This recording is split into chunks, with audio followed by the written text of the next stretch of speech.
ബിസ്മില്ലാ അൽഹംദുലില്ലാ അല്ലാഹുമ്മ സ്വല്ലി വസല്ലിം അലാ നബിയിനാ മുഹമ്മദ്. ഇമാം ഇബ്നു ഹജർ അൽ അസ്ഖലാനി റഹിമഹുള്ളയുടെ ബുലൂഗുൽ മറാമിലെ അവസാന ഭാഗത്തുള്ള കിതാബുൽ ജാമിഅയിലെ ബാബുൽ ബിർരി വസ്സില എന്ന അധ്യായത്തിലെ ഹദീസുകളാണ് നാം വായിച്ചുകൊണ്ടിരിക്കുന്നത്. അടുത്തതായി അനസ് ബിൻ മാലിക് റളിയല്ലാഹു അൻഹു ഉദ്ധരിക്കുന്ന ഒരു ഹദീസ്, റസൂലുള്ളാഹി സ്വല്ലല്ലാഹു അലൈഹി വസല്ലം പറഞ്ഞു, വല്ലദീ നഫ്സി ബിയദിഹി, എൻ്റെ കൈകൾ ആരുടെ കയ്യിലാണോ, എൻ്റെ ശരീരം ആരുടെ കയ്യിലാണോ, ലാ യുഅ്മിനു അബ്ദുൻ ഹത്താ യുഹിബ്ബ ലിജാരിഹി ഔ ലി അഖീഹി മാ യുഹിബ്ബു ലിനഫ്സിഹി. ഒരാൾക്ക് സ്വന്തത്തിന് എന്തെല്ലാം ഇഷ്ടപ്പെടുന്നുണ്ടോ ആ കാര്യം തൻ്റെ സഹോദരനും അദ്ദേഹത്തിന് വേണ്ടിയും ഇഷ്ടപ്പെടുന്നത് വരെ, അതല്ലെങ്കിൽ തൻ്റെ അയൽവാസിക്ക് വേണ്ടിയും ഇഷ്ടപ്പെടുന്നത് വരെ അവൻ വിശ്വാസിയാവുകയില്ല എന്ന് റസൂലുള്ളാഹി സ്വല്ലല്ലാഹു അലൈഹി വസല്ലമ പറഞ്ഞ ഹദീസാണ് ഇന്ന് നാം വായിക്കുന്നത്. ഈ ഒരു ഹദീസ് തുടങ്ങിയിട്ടുള്ളത് വല്ലദി നഫ്സി ബിയദിഹി എന്ന, തൻ്റെ ശരീരം ആരുടെ കയ്യിലാണോ അവനെ തൊട്ട് തന്നെയാണ് സത്യം, അള്ളാഹുവിനോട് സത്യം ചെയ്തുകൊണ്ടാണ് റസൂലുള്ളാഹി ഈ ഒരു ഹദീസ് പറഞ്ഞിട്ടുള്ളത്. എന്താണ് ഇതിൻ്റെ ഉദ്ദേശം? അതിൻ്റെ ഉദ്ദേശം റസൂലുള്ളാഹിയുടെ ഹദീസുകൾ പരിശോധിക്കുമ്പോൾ ഏകദേശം 60ഓളം തവണ ഇത്തരത്തിലുള്ള പ്രയോഗങ്ങൾ കാണാം. ഇത് വളരെയധികം നന്നായിക്കൊണ്ട് ശ്രദ്ധിക്കാൻ വേണ്ടി പറയുന്നതാണ്. മറ്റുള്ള ഹദീസുകളേക്കാൾ, മറ്റുള്ള കാര്യങ്ങളെക്കാൾ കൂടുതൽ ശ്രദ്ധിക്കണം. കാരണം പല ആളുകളും വീഴ്ച വരുത്തുന്ന ഒരു കാര്യമാണ് ഇനി പറയാൻ പോകുന്നത് എന്നൊരു ഓർമ്മപ്പെടുത്താൻ വേണ്ടിയാണ് ആ വാക്ക് പറയുന്നത്. ഈ പറയുന്നതിന് അർത്ഥം കൂടിയുണ്ട്. യഥാർത്ഥത്തിൽ ഈ വാക്ക് പറയുന്നത് ഇനി സംഭവിക്കുന്ന ആ കാര്യം അത് കളവാണ് എങ്കിൽ എൻ്റെ ശരീരം അല്ലാഹു എടുക്കട്ടെ, അങ്ങനെ ഒരു അർത്ഥം ഉണ്ട്. ഇൻ കുൻതു കാദിബൻ ഫലിയഖുദല്ലാഹു നഫ്സി. ഇനി പറയുന്ന ഈ കാര്യം അത് കളവാണെങ്കിൽ അല്ലാഹു എൻ്റെ റൂഹ് എടുക്കട്ടെ, എന്നെ മരിപ്പിക്കട്ടെ എന്നൊരു പ്രാർത്ഥന കൂടി അതിലുണ്ട്. അപ്പം അത്രയും ശക്തമായ കാര്യങ്ങൾ അതാണ് ഈ ഒരു സത്യം ചെയ്തുകൊണ്ട് പറയുമ്പോൾ നമ്മൾ ഗൗരവത്തിൽ കാണേണ്ടത്. അത് നമുക്കും പറയാം എന്നും പണ്ഡിതന്മാർ പറയുന്നതായി കാണാം. പക്ഷെ പറയുന്ന കാര്യം അത് വളരെ ഗൗരവത്തിലുള്ള കാര്യമായിരിക്കണം, സത്യസന്ധമായിരിക്കണം എന്നും സൂക്ഷിക്കണം. അതിനുശേഷം റസൂലുള്ളാഹി പറഞ്ഞു, ലാ യുഅ്മിനു അബ്ദുൻ, ഒരു അടിമയും അയാൾ വിശ്വാസിയാവുകയില്ല എന്നാൽ. യഥാർത്ഥത്തിൽ അയാൾ ഈമാനിൽ നിന്ന് പുറത്തു പോകും എന്നല്ല ഇതിൻ്റെ അർത്ഥം.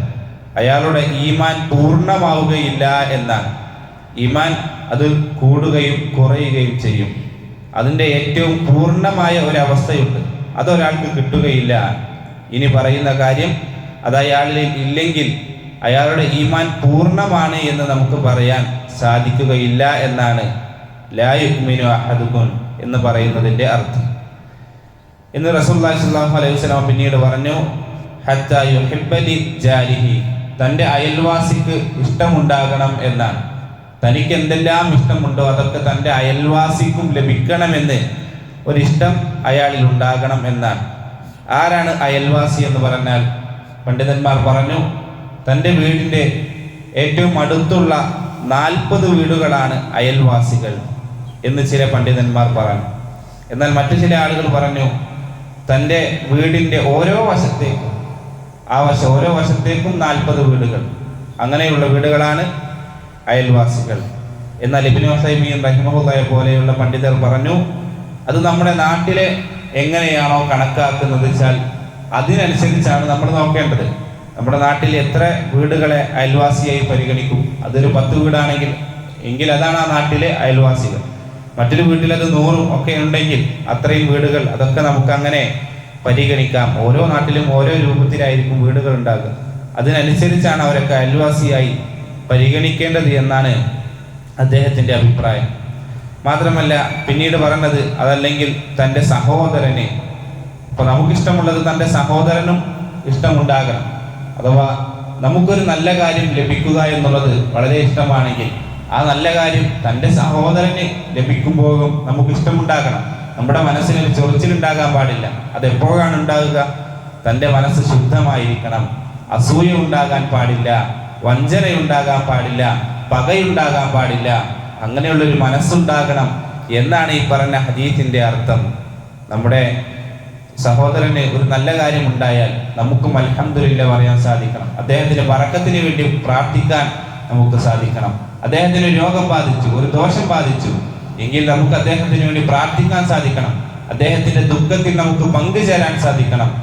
അദ്ദേഹം എന്തെങ്കിലും ഒരു ബിസിനസ് തുടങ്ങുകയാണ് എങ്കിൽ നമുക്കറിയാവുന്ന നന്മകൾ അയാൾക്ക് പറഞ്ഞു കൊടുത്ത് അയാളിൽ ഒരു നന്മ വരണം എന്ന് നമുക്ക് ഉദ്ദേശിക്കാൻ, അയാൾക്ക് പറഞ്ഞു കൊടുക്കാൻ നമുക്ക് സാധിക്കണം.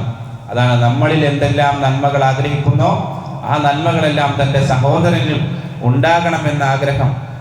അത്തരത്തിലുള്ള ആളുകളുടെ ഈമാൻ മാത്രമേ പൂർണ്ണമാവുകയുള്ളൂ എന്നാണ് റസൂലുള്ളാഹി സ്വല്ലല്ലാഹു അലൈഹി വസല്ലമ സൂചിപ്പിച്ച ഈ ഒരു ഹദീസിൻ്റെ സാരാംശം. അതുകൊണ്ട് തൻ്റെ സഹോദരങ്ങൾക്കും തനിക്കിഷ്ടമുള്ളതെല്ലാം ലഭിക്കാൻ ഉള്ള ആഗ്രഹം, അത് അസൂയയില്ലാത്ത പകയില്ലാത്ത ഒരു മനസ്സിൻ്റെ ഉടമകളായി തീരാൻ നാം ഏവരും പരിശ്രമിക്കുക. അല്ലാഹു സുബ്ഹാനഹു വ തആല അതിന് നമുക്ക് ഏവർക്കും തൗഫീഖിനെ നൽകി അനുഗ്രഹിക്കുമാറാകട്ടെ.